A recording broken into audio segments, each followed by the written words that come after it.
Hepinize merhaba arkadaşlar. Bugün sizlerle 3 like istediğimiz çılgın uçaklardan birini yapacağız.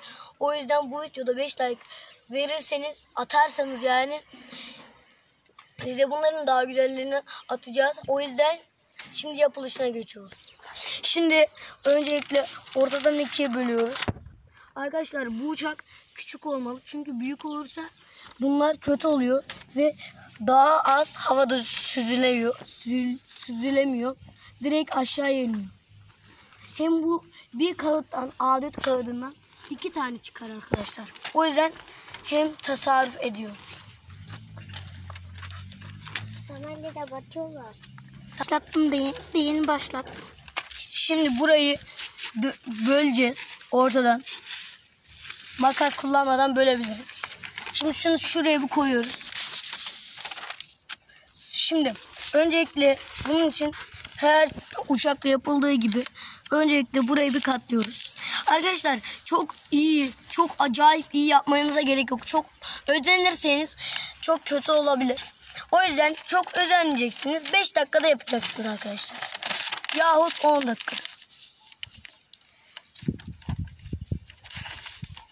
Şurayı da kapatıyoruz.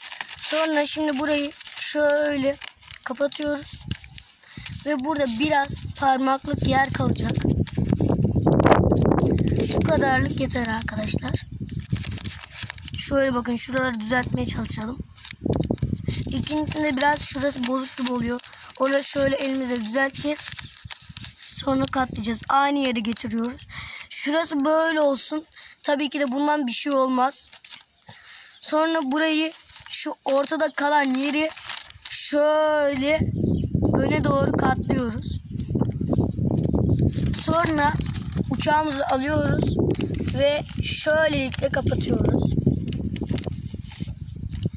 Sonra şurası eşit olmuyor diyeceksiniz. Bazenleri bizim yaptığımızda öyle oluyor. O yüzden burası çok eşitliğine takılmayın. Sonra şurası aşağıya gelecek gibi yapın. Aşağıya kadar gelecek.